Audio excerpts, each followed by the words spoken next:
The Eiger, for many climbers, may be the most famous and notorious mountain in the European Alps. So many have died trying to climb the summit from the north face, which has made it known as the murder wall. The Eiger earned its reputation from several tragedies during the early attempts to ascend the north face. More than 60 climbers have died on the wall since then. All the stories about the people who risk their lives also raise the question: what drives people to take extreme risks for a challenge? Why do we do the things we do? To understand ourselves, sometimes we need to take a few steps back and look at the big picture. Stories about challenges tells us something about life itself, about the mysterious human nature with its desire to realize the potential. Often the driving forces are fame, fortune, happiness, or even addiction to the challenge itself. Seeking challenges sometimes appears similar to art, beyond the rational. People in general are making risk assessments, weighing gains against losses, but a few are willing to risk their lives for various goals, such as the first pioneers in aviation, space travel, etc. Entrepreneurs often do what's thought to be impossible. Many fail, but a few succeed and eventually open up the way for others to follow. What may be the most unusual is taking the highest risk of all, when the odds are stacked against success and when the actual goal is success in the challenge itself. The European Alps mountain range was created as a result of a continuous process started hundreds of millions of years ago. Continental tectonic plates slowly colliding, creating high mountain peaks, often with steep sides formed by erosion. Its early existence spans all the way from the last dinosaurs to the first humans arriving from the south. The Alps in its present form has been around for millions of years, through several ice ages, partly covered in ice and snow. These mountains existed long before we were here, and will likely remain when we're gone. Some mountains have huge vertical surfaces created by this ongoing geological process. The Eiger has the largest north face in the Alps, a 1,800 meter high vertical wall of rock and ice. It has concave shape and is directed away from the sunlight in the south.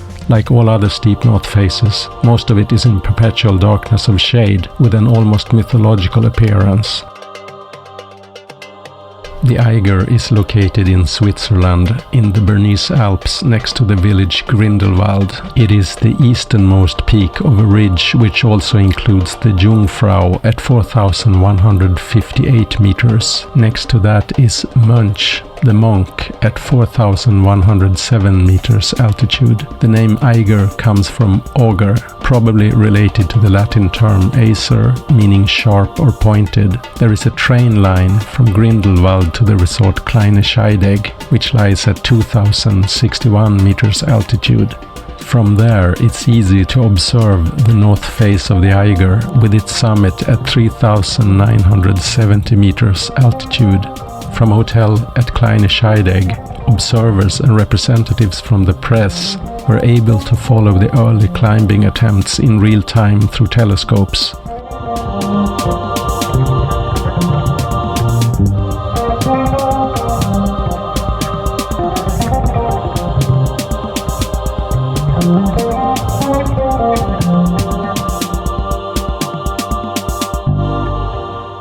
Another interesting thing is the Jungfrau Railway, built in 1912, which goes from Kleine Scheidegg through the mountain. The railway tunnel inside the Eiger has two stations, one behind the north face and one behind the south side. These are part of the Jungfrau Railway line, which runs from Kleine Scheidegg to the Jungfraujoch, which is the highest railway station in Europe, at 3,454 meters altitude. It lies on the saddle between the Mönch and the Jungfrau. The Eigerwand station is behind the north face, on the left side of the wall, and has viewing windows at about 3,000 meters altitude. There is also a tunnel opening window on the north face near the west flank, called the Stollenloch. It has been used to rescue climbers on the north face several times. It played a role in the rescue efforts for the second attempt to climb the north face in 1936. I will get back to that later. The north face is almost vertical with an average inclination about 70 degrees. The wall consists mainly of limestone, ice and snow. There is hardly any protection or shelter on the wall. Climbers are very exposed to the dangers of the elements. It is the biggest north face in the Alps. All north faces are mostly in shadow, making the surface colder than mountainsides exposed to sunlight. There is more ice for longer time. Often large part of the face is covered in layers of ice. The first people to climb the north face had no information about the difficulties of it. They could only base their judgment on observation. What was waiting the climbers was not only very technically difficult climbing, but also the forces of nature, the sudden changes in weather, where the bad weather tend to be trapped in the concave shape of the wall, with persistent thunderstorms, snowstorms and rain, which during night adds layers of ice over the rocks. The summit ice field has snow drifting over the edge, creating avalanches of snow and ice, almost in free fall over the steep vertical wall. Higher temperature daytime creates waterfalls through the ice, and maybe worst of all, the constant rock and ice fall. Small and large pieces of rock keep falling from the north face due to erosion. Some parts of the wall are very exposed to avalanches. To which extent this could be a problem became apparent during the first attempts to climb the wall.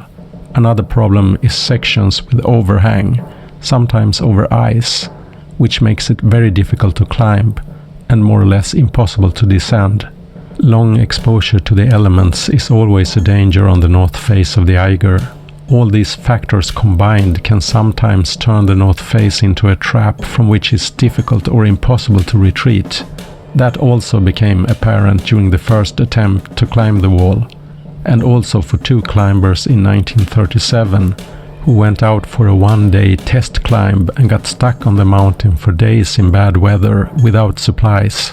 Eventually, one of them died in the snow on the Mittelegi Ridge.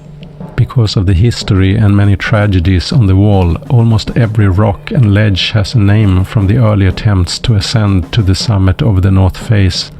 At the base is the first pillar, then the shattered pillar, the difficult crack and the nearby station window, the Stollenloch, which originally was used to throw out rubble when building the railway tunnel through the mountain. It is an opening straight out to the north face. That window has saved many climbers in need to get off the wall quickly. Further up is the Hinterstoiser Traverse, the ice fields, the ramp, the White Spider, and finally the exit cracks leading up to the summit ice field, which leads to the summit at 3,970 meters altitude. Near the base of the mountain is the resort Kleine Scheidegg, which has a hotel where people could follow the climbers through telescope as they ascended the north face. Considering the many lethal endings during the 1930s, it has all the ingredients of a drama played out in front of a live audience. I wanted to see the Eiger and the surrounding area, so I went to Switzerland a couple of days to get a bit of the atmosphere. My experience in climbing is a week in Chamonix in France, when I tried rock climbing and ice climbing on a glacier many years ago. Some people get addicted to climbing, but I have always felt more like trekking in the mountains. I've been around various parts of the Alps, the Dolomites, the Scandinavian mountains, also to the top of Mount Fuji and to the Mount Everest Base Camp 1 on the Tibetan side. I arrived in the village Grindelwald, which is a village in the Bernese Alps. It was a late evening. I checked in at the hotel. The next morning I had my first look at the Eiger from the balcony of the hotel room.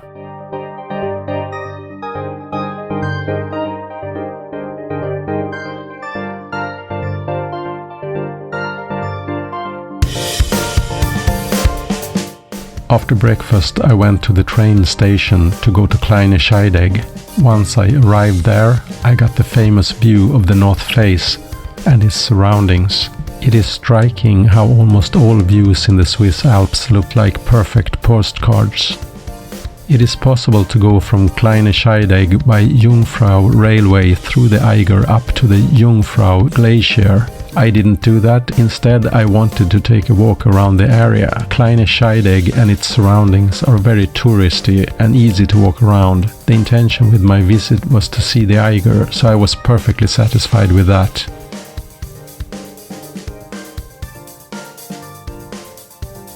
The first ascent of the Eiger was made by the Irishmen Charles Barrington and two Swiss guides, Christian Almer and Peter Boren. They climbed to the top along the west flank in 1858. Apparently, Charles Barrington wanted to climb the Matterhorn, but could not afford to go there and decided to climb the Eiger instead. I guess the Matterhorn was more iconic than the Eiger at that time, with its pyramid-like shape. The other side of the Eiger, the Mittelegi Ridge, was first climbed in 1921 by Japanese climber Yuko Maki along with Swiss guides Fritz Amater, Samuel Brawand and Fritz Steury. In the early 1900s, all major peaks in the Alps were conquered, only some difficult routes were left, and finally there was the Eiger North Face, which was considered to be the last problem in the European Alps. Many climbers had already turned their attention towards the Himalayas. It was long considered impossible or even insane to climb the North Face, but eventually the first challengers arrived in 1935. To them, it appeared possible to ascend if one could just find a route that was not too difficult. Looking at the North Face from the valley, it was hard to know what to expect when the first climbing attempt was made. The first climbers were very experienced and had studied the North Face thoroughly before starting the climb. It turned out to be surprisingly difficult, and more tragedies were to come before the first successful ascent. I will tell you the story about the first climbing attempts. The first attempts to climb the North Face and the first successful ascent was during the 1930s, which was a very turbulent time in European history. It was also during the years of the Great Depression, with much poverty everywhere. The rising hostilities between countries before World War II also made it a competition for symbolical reasons, although that probably was not in the minds of the climbers. The first ascent was performed the year before the war broke out. In the next video I will tell the story about the first attempts to climb the Eiger North Face in the years 1935 to 1937.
Thank you.